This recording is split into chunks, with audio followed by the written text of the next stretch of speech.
Hello, I'm Joshua Malina, and I know I'm a mama's boy because my mother still texts me to see whether I've gotten home. Can we talk?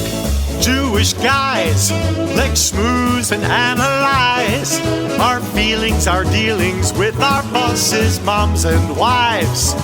Man to man, Jew to Jew, we've got so much on wicks to chew. Whether dadding or dating or just navigating a world that's full of goys, let's dig in and make some noise, Mama's boys. Oi. Episode 1, Daddies Boys. Hi, my name is Noam Raucher. And I'm Rob Kutner. And this is Mama's Boys.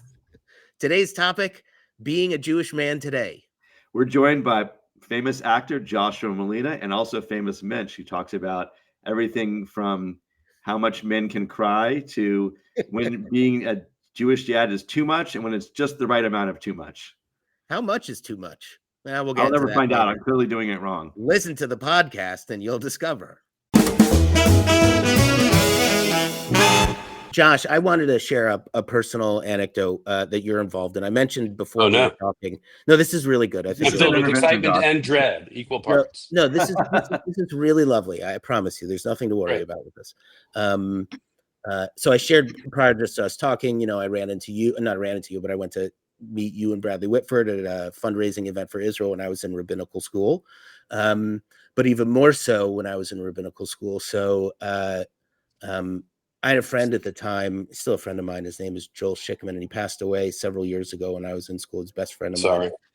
Thank you. I appreciate that. And at the time, we were all doing a lot of fundraising efforts for him in a number of different ways: blood drives, bone marrow drives, financial fundraising, things like that.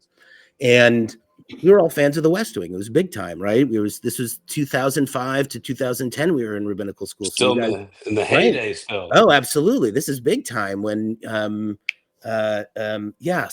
it was a big time. When Brad and I still looked like the characters we played. Well, yeah, you were both on the show together. Absolutely. Okay, so I remember, right, of course, when I come to Los Angeles, I'm a new rabbinical student, and I go to one of the local synagogues, and I meet someone, and it's Bob Malina, right? And he turns out that he's your father. So I'm going to that minyan because it's right around the corner from my place on a regular basis. I see Bob. It's a nice, just kind of friendly interaction. He knows me as a rabbinical student, that sort of thing. My friend Joel gets sick. Everyone's a big West Wing fan, and we say, it would really lighten his spirits if we could get like maybe an autographed picture from Joshua Malina or something like that, wishing him well.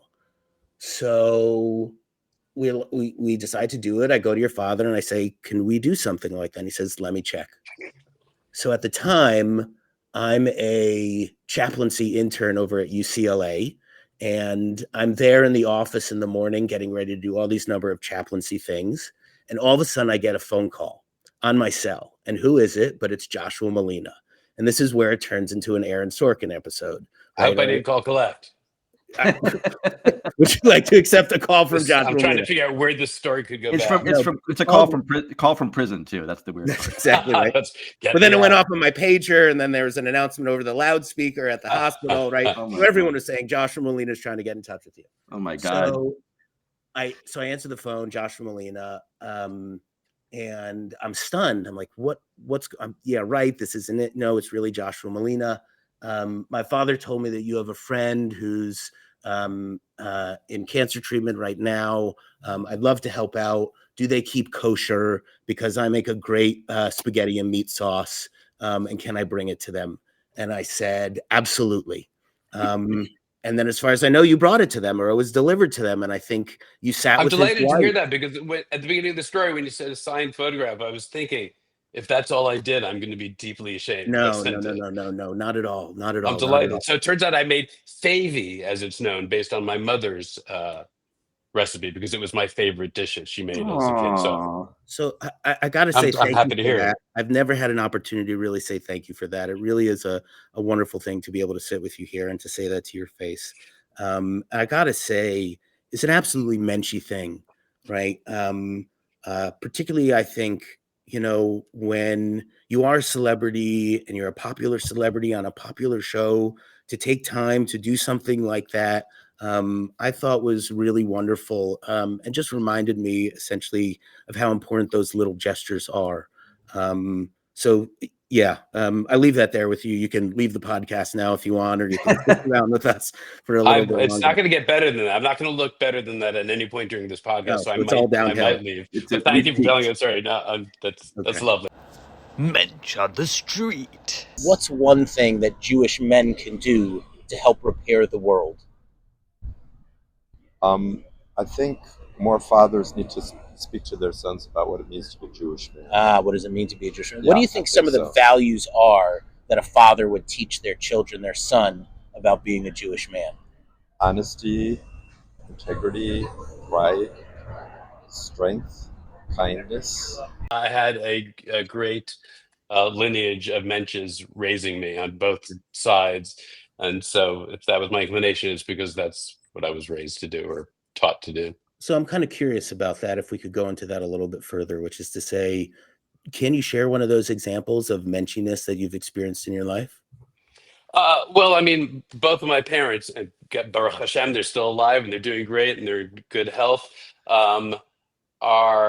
they really gave me the essence of my Jewish identity, my identity altogether, but sort of, those are sort of kind of one and the same. I think my Jewish identity is the cornerstone of my identity. So I learned what it means to be a Jew through them and through their example. And they've always been incredibly generous philanthropists and, impressed upon us, us being my two sisters, one older, one younger, and I, the importance of giving tzedakah. They set up at a certain point, I think when we were teenagers, a mechanism through which the three of us could donate some of their money.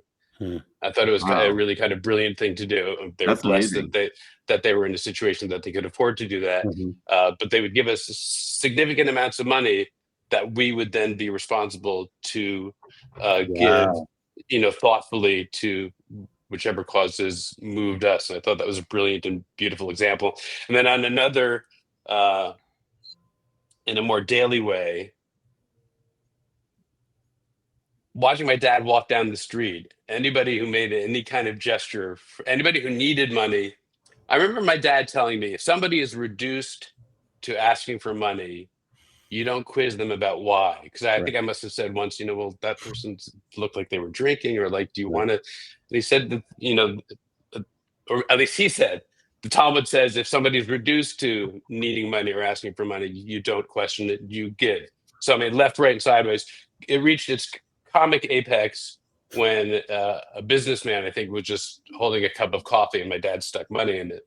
And we were like, hey, Dad, I think that's where you draw the line. And I remember one other time, 3 young sort of goth teens had a cardboard. They were on the street, but they had a cardboard thing saying, help us get to Vegas. I was like, Dad, I think you can draw the line there. I'm not sure. This may be outside the purview of the Talmud, but help us get to Vegas. I don't think you need it. No, they got money too. So the Talmud says what happens in Vegas stays in Vegas. It's in exactly. But so that's how I was raised. My father, who passed away about 9 years ago, and so this was the morning year after that, and so I got a minion, and your dad was one of the most welcoming presences. His smile and his sense of warmth, and I'm a stranger, even though I'm in the community. I'm not really in the community. I would walk in there and just feel like brought in and comforted among the mourners. And it's interesting because that is a sort of very ancient way of men providing comfort to each other at their most vulnerable moments, which is kind of what we were talking about at the top of the podcast, Noam. And even though it's egalitarian now, it is sort of a culturally constructed space in Judaism where it's fine for men to do that, but it's almost an exception that proves the rule, I think, in that way. That there's a group of men who will comfort you, when you're at your sort of rawest and your most emotional, and you're crying, which is something men don't do, right?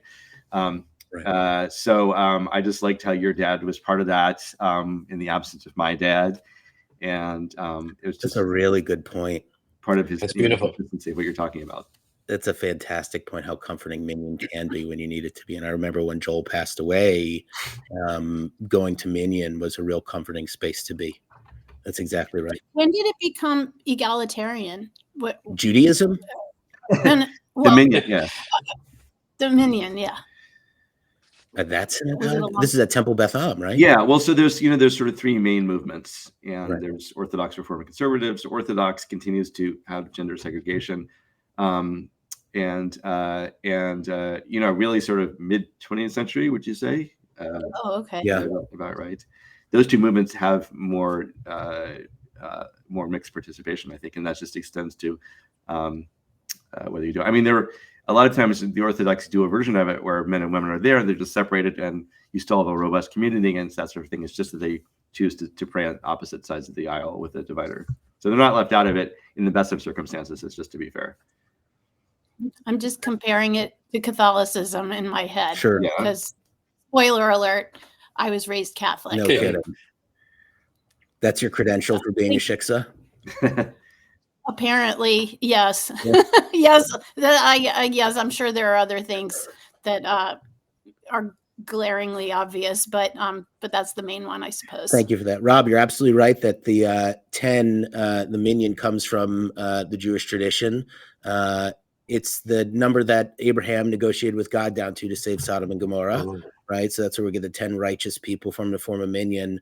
Ironically, 10 is also a pivotal number because when the spies came back, this is later on in the Torah, when the spies came back from their reconnaissance mission of the Promised Land, right? There were 12 of them, one from each tribe, and only 2 of them said, we can enter the land successfully. One of them was Joshua, right? The other was Caleb. Caleb ben Yefuneh. Very good. My nickname in my 10th grade English class, the teacher would call me Caleb because he always wanted a student named Caleb, and because my name was Joshua. So and Joshua also means hope. Does it like Yehoshua, right? Or faithfulness or something like that? You're the rabbi. Asking the rabbi. I podcast. I don't give sermons. But interestingly, I'm not a Yehoshua. My Hebrew name is Yaakov. I'm named after a Yaakov. Oh, how for interesting. whatever reason, my parents preferred the English name Joshua. So I'm a Joshua, but a Yaakov Yeshaya, Ben Ruben Shlomo B'Tzipora. Oh, that's the whole one. It just gave me Shabbos morning chills to feel like you were calling to the Torah. Is your father still with us? My father is, thank you. Yeah. Yes. On a scale of 0 to 613, how good a Jewish dad do you have? I have my dad's a great Jewish dad. I think he's a great dad. He happens to be Jewish, and it's very important. And I think that is one of the reasons that he's a great person. I think Judaism has really helped ground him. I was just visiting him last week. They live not in Los Angeles.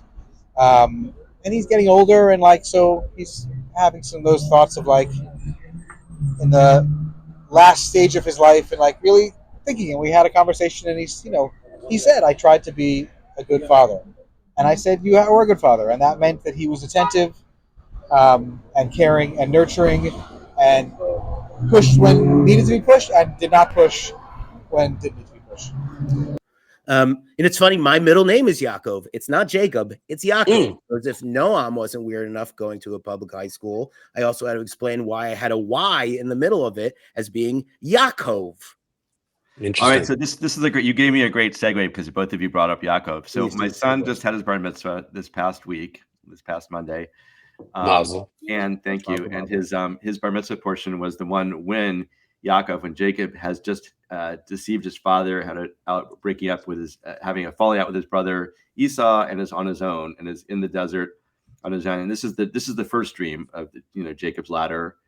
When he sees the angels coming, he gets this sort of promise from God, but he's kind of on his own and he's really at this low point. And what I was struck by when you mentioned that sort of in passing earlier, Noam, is that Yaakov is a guy who, until really late in his life, didn't have any healthy male relationships. He was very much the father preferred Esau, which is weird. Isaac, the righteous patriarch or whatever, who also had problematic issues with his dad, like the whole trying to kill him thing. Sacrifice him. Right? There is that. Hard from that incident. Yeah. A little awkward at the dinner table. So he had a problematic relationship with his father, with his brother, obviously very competitive. Then he's on his own.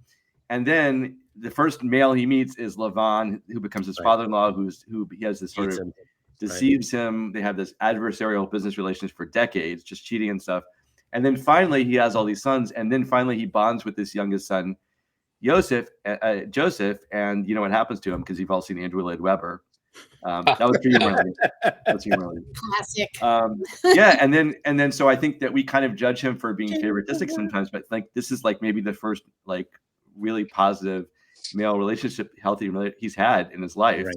and it gets ripped apart away from him in the most violent way possible. And so, and he's almost broken by it. And so at the end of his life, even though his life takes a good trajectory in the end, like everything works out, he meets with Pharaoh and when he comes to Egypt and Pharaoh says, "How old are you?" And he says, I forget how many years it is. He said, I've lived these many years, none of them good.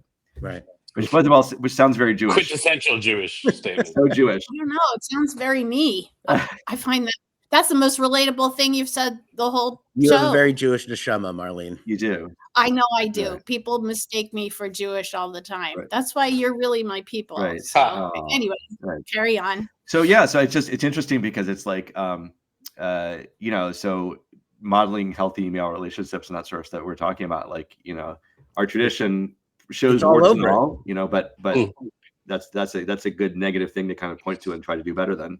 Well, and you can even point out, we say that Yaakov, he gets his name by the heel because he was grabbing Esau by the heel. And the interpretation is, well, it's because he wanted the birthright. So that's what gives his mother the reasoning to go for it.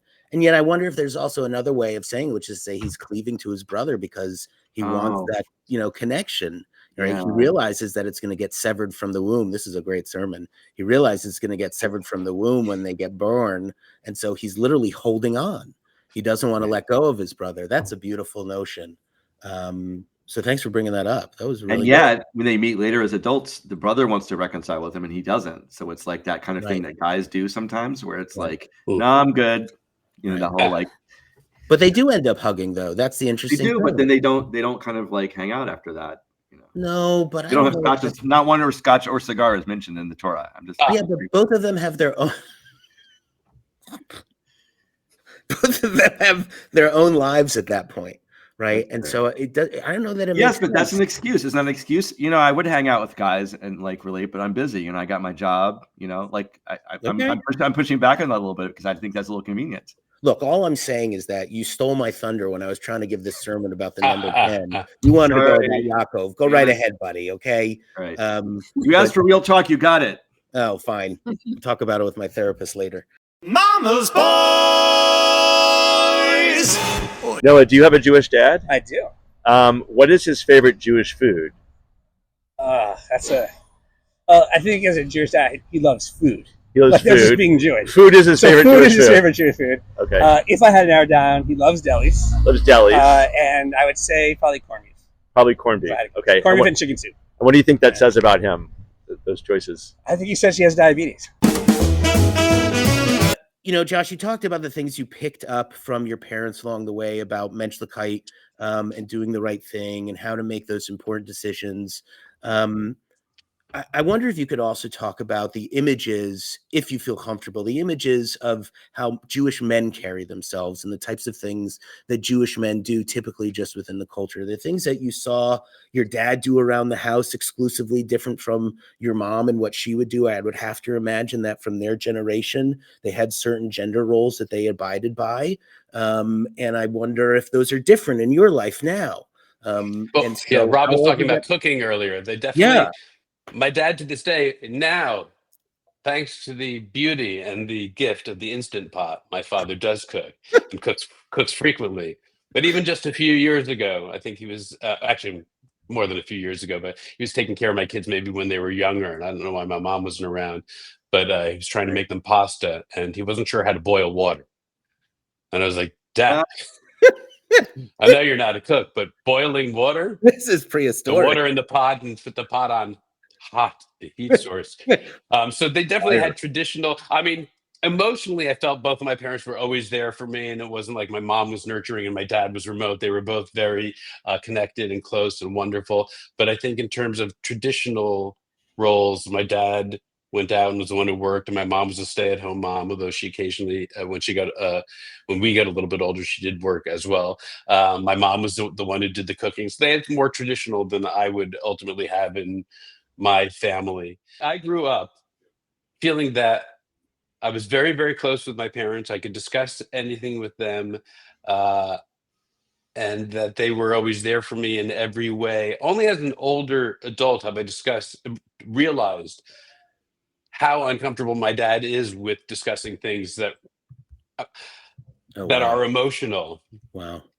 I think my emotional needs as a kid must have been very small because I felt they were completely met by my parents. And in later life, I realized like when you start getting into this sort of, I think the good stuff, but the gushy, feely stuff, my dad's like, so what's the weather going to be like tomorrow? Really? I'm like, wait a minute, Dad, you don't like talking about this kind of stuff. So, and when pushed, and I am willing to push, you can break down those walls a little bit. But I've realized as an adult and even an older adult, how different I am from my dad in that way. And if you were to quiz my kids, they might say, you think you're super in touch with your feelings. Like, so they may be, but I think I have a legitimate argument to make that that there's progress being made in my person. Well, I'm curious about how that's entered your professional work, because you play a lot of like really vulnerable characters who are I feel very emotionally approachable. Yeah, and do seem like very kind of emotionally grounded, I think. And maybe you're just a really good actor and you're not like that at all. But you obviously have found a way to do that. I think part of I hate to do a deep dive on myself on camera, but we're better. Partially, I'm maybe more comfortable exploring emotion as somebody else. So I think there's a certain. I think that's deep. There's definitely something going on there, but also, I mean, as an actor, I think I, have been trained to try to take my own emotions and use them in service of playing a role. So I'd like to think I'm in touch with my feelings and sort of willing to share them, but it's sort of sometimes maybe easier to share them in the guise of a character. Well, but at the same time, you have, and if I could fanboy for just a moment here, when I first caught you as Jeremy Goodwin on Sports Night. And you, there was this episode where you got the call and you had to go out and produce some episode, and there was something really unethical about it. And I know you're a good actor, but it also felt that you lent yourself well to the role in that particular scene. And especially afterwards, the scene ends, as far as I can recall, of you calling your father, right? Yeah, that's right. Right. Well, I think it's bringing up an interesting thing about men showing emotion. Both Marlene and I are from the South. And I think there was I don't know if she would relate to this too, but I remember like nothing from my childhood. I mean, just because of my brain, but I do remember just some moment when I was probably, I want to say like second grade or something like that, when I just sort of somehow took this decision where I was just like, I'm not going to cry. Like men don't, boys, I hadn't even heard the Cure song, I think, but men don't cry. And I just shut something down on myself. I don't know where this came from, but it felt like a cultural imperative, which is a thing. And I think it was probably a Southern, more conservative thing, to the point where I've kind of now I'm kind of a mess. At my son's bar mitzvah speech, I kept breaking down. And did you really? My wife was cool as a cucumber, and I kept getting emotional and stuff like that because I didn't really have a healthy outlet for it, I think, as a kid. But Marlene, you must have grown up around men who refused to show their emotional cards, right? Yes, I think so. I guess maybe I was too self-absorbed to really notice, because I cry all the time. I'm crying right now, quite frankly. But yeah, I mean, I know that's you're enjoying the conversation. No, it's just very emotional for me on many levels. We're all trying to push the emotions down, is what we're trying to say. Yeah, we're impressed. Go ahead, be a human being. Yes. Oh, really? Wait, you're trying to repress emotions here too? Right now in the moment? Well, that's the default status for men, I would think. Yeah, it's just a natural, it's a habit kind of thing to keep it cool, I think, to some extent. Oh, yeah. Right. Okay. Well, but maybe not Josh, because he's an actor. See, I relate. We'll never know. We'll never know. Yeah, well, he's that good of an actor. Yeah. Actually, I think in real life, I don't cry often, but I don't have a problem with it. And I will, often when I do cry, it's usually not something from actual life, but a piece of art that is moving me. I'm watching a movie or something like that, or television that I get moved by. But I always, when I see a script just for something I've been offered and I realize the character has to cry, I'm like, oh God, no. Oh, really? I define crying on camera, and I do, you can argue about whether that's even to be wished writing in that someone actually has to cry because somebody Right. can feel like crying without the physical thing happening. But I've seen amazing actors, most of whom are women, but men as well, who can cry on cue. And I'm always like, Wow. there's a little bottle of like, do you have that little bottle of talent? Right. Please squirt some of that in my eyes, because that I can't do. See, for me, I have no problem crying in front of my kids, and there are things that move me, right? I wouldn't say necessarily a nice piece of artwork. I think, I cry when it's really like I see commercials for the Red Cross and people helping each other. Like that's the stuff that moves me. And I cried at my son's bar mitzvah speech too, giving that.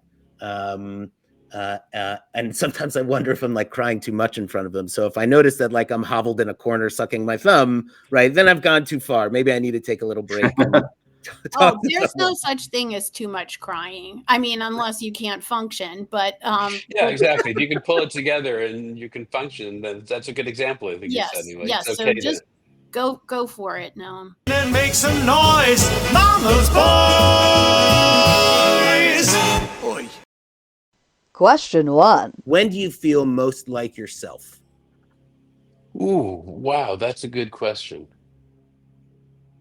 I would say this, and I'm just going to go with it instead of editing. When I'm alone, which I think is a little bit sad, and I think that's a little bit the actor in me, that even when I'm myself, but with other people, there is at least a layer, and with some people, much more of a layer than with others, but there is a layer of considering how I'm presenting myself. When I'm alone, God forbid, and I try to avoid this at all costs, alone with my own thoughts.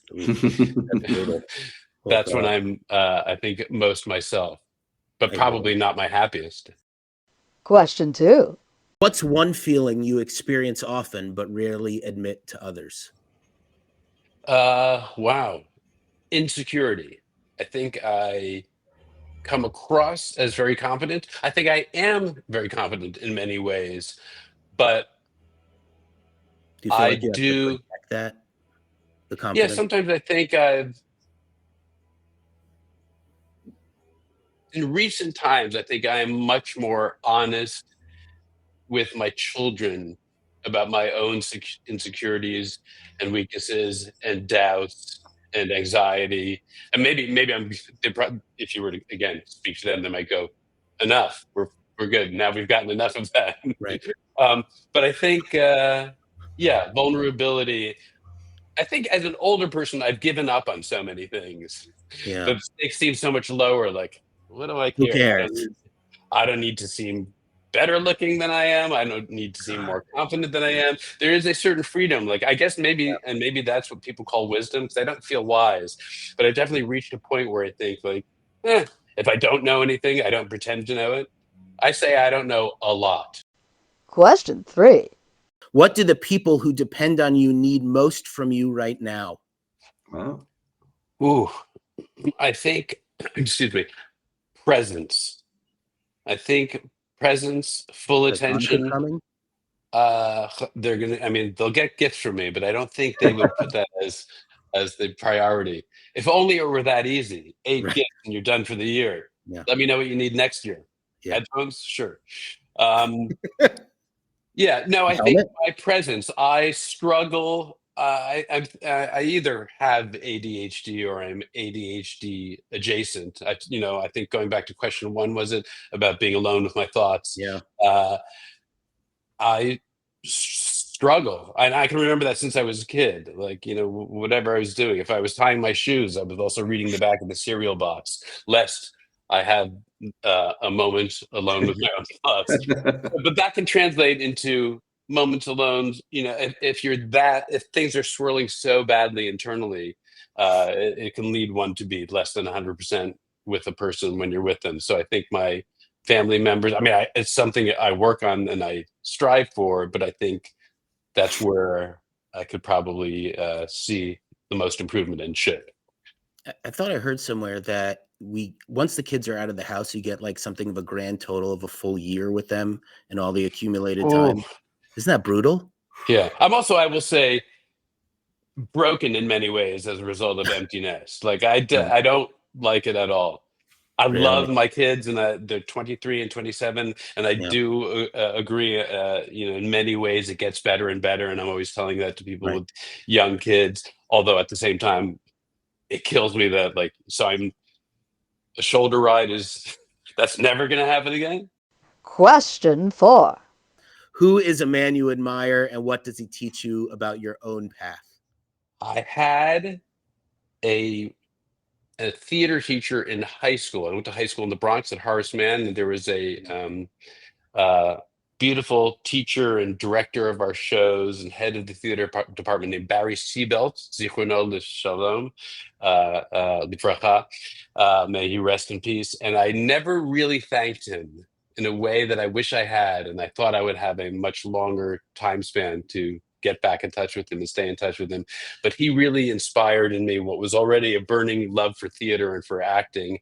And he was so instrumental in helping me, I think, make the decision to pursue what now has been my career and one of the great focuses of my life. I wish I had the opportunity to thank him and tell him, but I admire the example he set, that it was in high school. It's okay to explore your emotions, and it's okay to be an actor and be artsy and do all the things that I'd love to be part of now. Do your best impression of your dad, saying that or some other thing. Have you eaten it? Really? Really? You sure? Were you full at lunch, though? Basically something like that. He'll challenge even if you're full. And finally, the humid seat. Would you rather tell your mother you didn't like her brisket, or tell your father you don't like his opinions? My mom brisket. Good. Number 2. What Jewish Although she item makes in your... a lovely brisket. Number 2. What Jewish item in your home is the manliest? The manliest? I have several rugged mezuzahs. Excellent. Define rugged mezuzah. Define rugged. We only have 60 seconds. You can't see. They're not transparent. They're hard. They're major cases. Broken shards of glass inside them. That's right. That I chewed Emotionally myself. inaccessible. Okay, Sorry, I'm number eating 3. up time with the commentary. Yes. Number 3. How many spare yarmulkes from synagogue events are you currently hoarding? Oh, I have 100 bar bat mitzvah yarmulkes that I made for my kids. Excellent. Okay, another would you rather. Would you rather go on Birthright as the oldest guy there, or attend a men's mikvah night with people you barely know? Definitely, I'll take the birthright trip. Okay, And that was I'm the going last to 5 we're and out of 6. time. Well, I'm going to 5 and 6 anyway, since this is go our for first it. round. Okay. What part of being a man today still confuses you, frustrates you, or makes you want to scream into a decorative pillow? This is again one of those things where I feel like I can't tell whether I'm confident in my masculinity or I've given up, because I don't think about a lot of these issues. That's fair. But That's a whole other issue I'm not great altogether. at dressing myself. Sartorial decisions. What is the most honest thing your reflection has told you today? My reflection, Yes. physical reflection. Yes. Stop looking in the mirror. Excellent. Okay. Josh, we have a Mama's Boy $64,000 question. This is totally wow. different. You can take a moment to think about it if you like. Yes. When I say $64,000, I really mean nothing. We have no budget for this. I understand. I signed the release. Just exactly. Simbal, you're in it for Thank you good, for buddy. that. Thank you. Yeah. Josh, the $64,000 question for Mama Boys is, how are you, really? Let me think for a minute.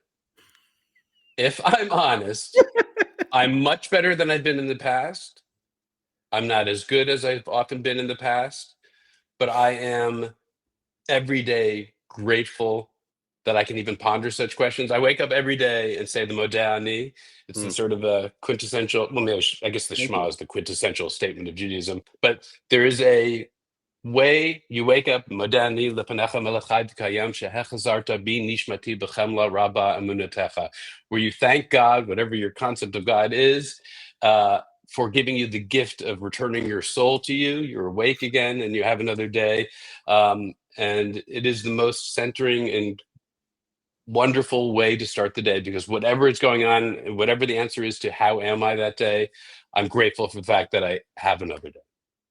Thank you for listening and watching, everyone. The Mama's Boys podcast is a production of FJMC International, the Foundation for Jewish Life, which is dedicated to funding creative and innovative opportunities for Jewish men, and Pink Poodle Productions. And if you enjoyed watching it, please like, comment, subscribe, or share. If you're watching with your teenage son, smash that like button, bruh.